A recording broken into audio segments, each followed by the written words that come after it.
Welcome to Spectrum News. My name is Ofonono Joseph, coming to you live from Uyo. Let's take a look at the headlines. President Tinubu approves 250,000 Naira grant for outstanding MSMEs. Senate confirms Aminu Yusuf as NPC chairman, 2 others as commissioners. Plus, Trump demolishes part of White House for newborn. Stay tuned for details of these stories and more in a moment.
Good afternoon and many thanks for joining us on the news. First in the news this afternoon is from the national scene, where President Bola Tinubu has approved an unconditional grant of 250,000 Naira for each outstanding micro, small and medium enterprise MSME exhibiting at the expanded National MSME Clinic in Katsina State. Vice President Kashim Shettima announced the grant today during the inauguration of the 9th edition of the MSME Clinic, designed to support small businesses and stimulate economic activity across local communities. He said the federal government established the expanded MSME Clinic to bring services closer to entrepreneurs and foster innovation, employment, and access to resources through direct engagement with key institutions. He noted that through the clinic, MSMEs could access regulatory bodies like CAC, NAFDAC, and SMEDAN, as well as banks, including the Bank of Industry, to resolve pressing business challenges. In the meantime, President Bola Tinubu has joined family, friends, and well-wishers nationwide in celebrating former head of state General Yakubu Gowon on his 91st birthday. In a statement marking the milestone, President Tinubu praised General Gowon for his patriotism, visionary leadership, and lasting contributions to Nigeria's unity, peace, and development. The president also acknowledged the former military ruler's continued counsel on national matters, describing it as invaluable to the growth and stability of the country. Meanwhile, President Tinubu has directed that a new state-of-the-art auditorium be built at the Nigerian Law School to further enhance legal education infrastructure. The Federal Capital Territory FCT Minister Nyesom Wike announced this in Abuja while flagging off the construction of a 600-bed students' hostels at the Abuja campus of the institution in Buari. Wike explained that the president's directive followed an observation that the anticipated increase in students' intake occasioned by the building of the new hostel necessitated a review of the existing lecture facilities. The minister added that the intervention demonstrated President Tinubu's commitment to enhancing the nation's legal education infrastructure. From the Red Chambers now, where the Senate has confirmed the appointment of Aminu Yusuf from Niger State as chairman of the National Population Commission (NPC). The upper chamber also confirmed the appointment of Joseph Haruna Kibu from Nasarawa State and Tonga Betara Bularafa from Yobe State as commissioners for the NPC. The confirmation by the Senate today was sequel to the presentation and consideration of the report of the Committee on National Identity and National Population by its chairman, Senator Victor Ume, LP, Anambra Central. Ume explained that the committee requested relevant documents including curriculum vitae, code of conduct, clearance certificates, police reports, and DSS clearance before the screening commenced. Meanwhile, the President of the Senate, Godswill Akpabio, has urged world leaders to renew their commitment to humanitarian duty and moral responsibility in confronting global suffering. Akpabio made the call during the humanitarian session of the 151st Inter-Parliamentary Union IPU Assembly in Geneva, Switzerland, in a speech delivered on his behalf by Senator Osita Ngu. He stated that the true measure of a nation's greatness lies not in its wealth or military might, but in its compassion and dedication to protecting the vulnerable. The Senate President noted that Nigeria continues to uphold its humanitarian and constitutional obligations through the establishment of institutions such as the Ministry of Humanitarian Affairs, the National Emergency Management Agency, and the National Commission for Refugees and Displaced Persons.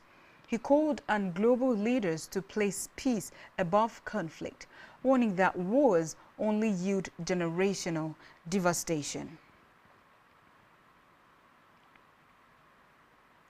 To the Green Chambers, the House of Representatives has passed a resolution to safeguard strategic private investment in Nigeria from future industrial actions.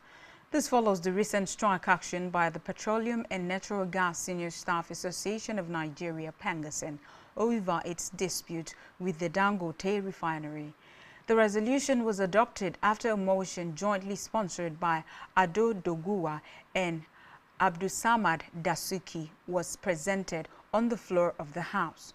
The lawmakers in the motion stressed that the Dangote refinery is located within a free trade zone, FTZ, and as such, the strike action allegedly violated provisions of the Nigeria Export Processing Zones Authority, NEBZA, Act.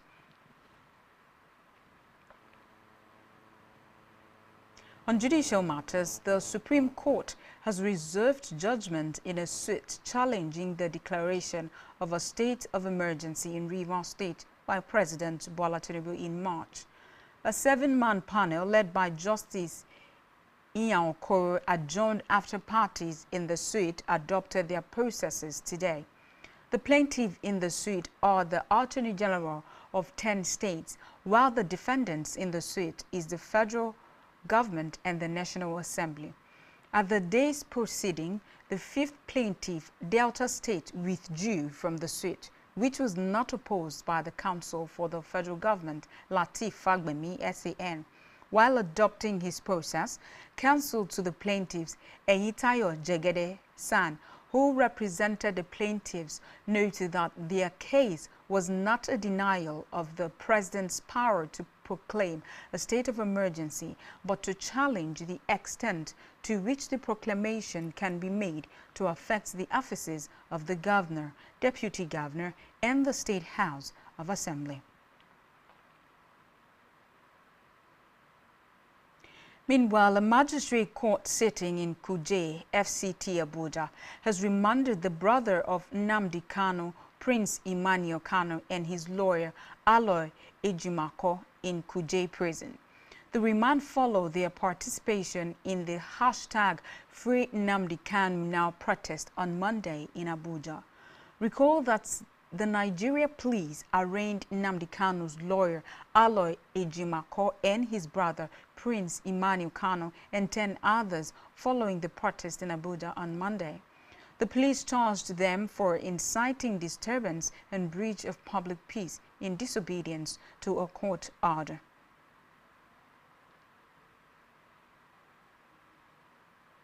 In a separate development, the Nigeria Customs Service has taken a major step towards modernizing its operations with the official launch of the Customs Verification Management System, a digital platform designed to enable Nigerians verify the clearance and duty payment status of imported vehicles within minutes. Unveiling the platform at the Customs headquarters in Abuja, the Comptroller General of Customs, Adewale Adeniyi, said the initiative represents a bold step in the service's ongoing reform drive aimed at improving transparency, accountability, and efficiency in customs operations. According to him, the new verification system was developed in partnership with the Trade Modernization Project and indigenous technology firm, long-standing challenges associated with vehicle clearance and documentation. Adeniyi explained that the system was built to empower citizens, importers and dealers with verifiable data, while helping customs officers eliminate manual bottlenecks, standardize operations across commands, and strengthen enforcement capabilities.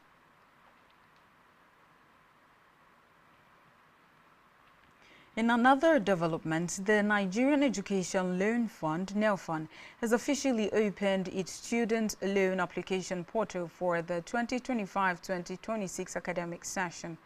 The loan is expected to provide financial support for students across tertiary institutions in Nigeria.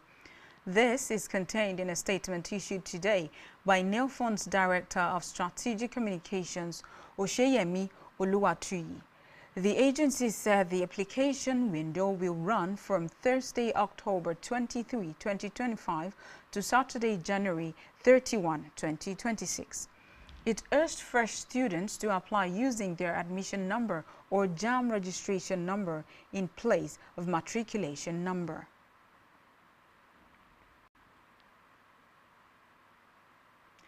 Now to Africa, where Madagascar's new head of state, Michael Randrianirina, has named Herinsalama Radonarivelu as the civilian prime minister following a military takeover last week. Recall that Army Colonel Michael Randrianirina, who announced that the military had taken power after Rajolina was impeached for desertion of duty following weeks of protest, was sworn in as president. According to reports, following consultations with the National Assembly, Randrianirina chose Herinsalama Radonarivelu as the new premier.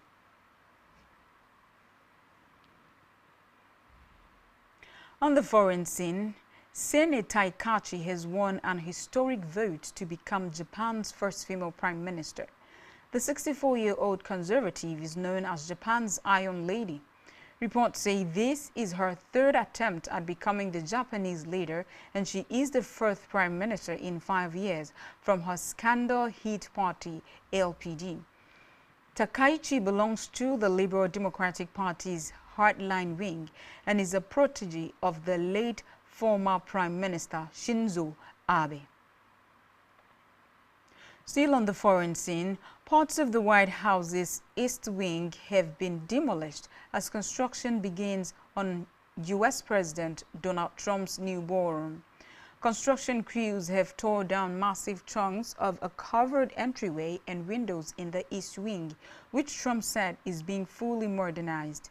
Recall that the president previously said that his $250 million White House ballroom addition will be near the existing structure but would not change it. Trump announced the construction in a social media post, saying ground has been broken on the much-needed ballroom space. Still to come in the news. Super Eagles roll out plans for playoffs. Stay tuned for details of this and more in a moment.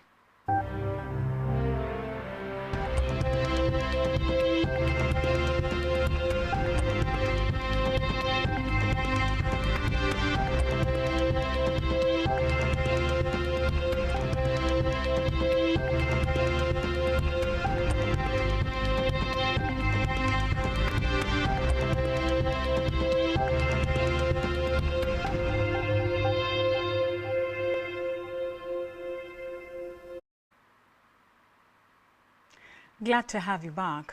Now we conclude the rest of our news stories.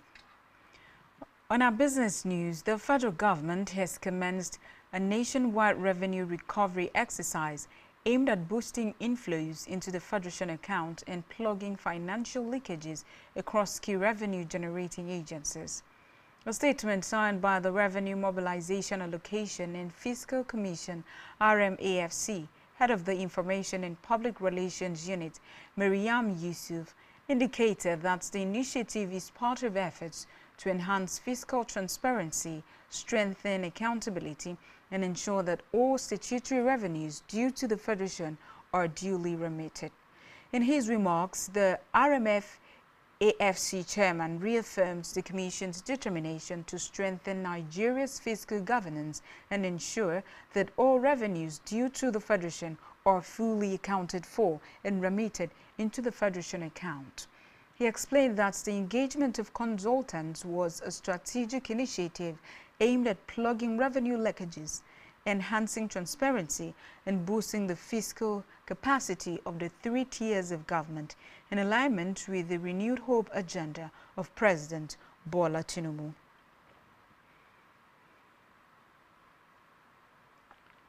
We move now to health, where the Plant Treatment Overseas Association of Nigeria, a body of professional biochemists, has called on the federal government to formally integrate herbal and alternative medicines into the country's healthcare system to improve the well-being of Nigerians.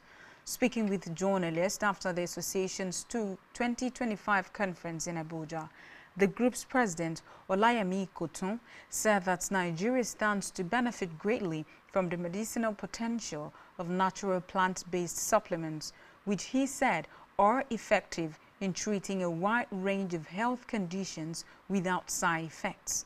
According to Ikotun, the association has invested in extensive research and the development of natural medicinal products that have proven effective in managing conditions such as fibroids, piles, and other chronic ailments. He stressed the need for the government to formally recognize and support the role of herbal treatment, particularly as a complementary option in the nation's healthcare system.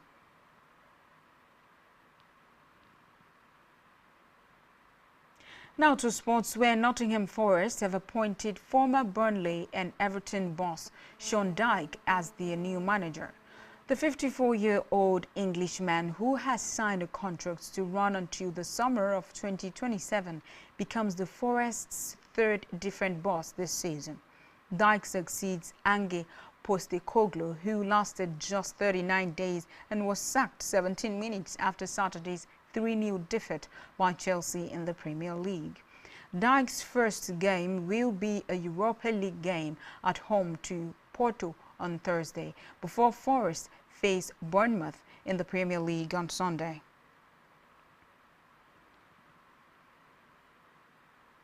Still talking sports, the Super Eagles will open camp for the 2026 FIFA World Cup playoffs on Sunday, November 9. This will be 5 days before they open their playoffs campaign against the Panthers of Gabon. The venue of the game is yet to be named by the Confederation of African Football (CAF). Meanwhile, head coach Eric Schell is expected to release his squad for the game by the end of the month. Cameroon will face Gabon in the other semi-final. The overall winners will advance to the Intercontinental Playoffs in March in Mexico. In our entertainment news, Nigerian singer and entrepreneur Oluwatosin Ajibade, popularly known as Mr. Easy, has revealed his new profession.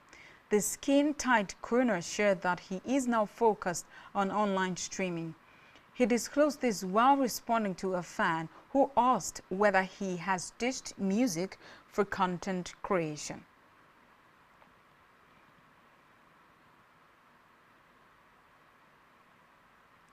And that's all we have for you at this time.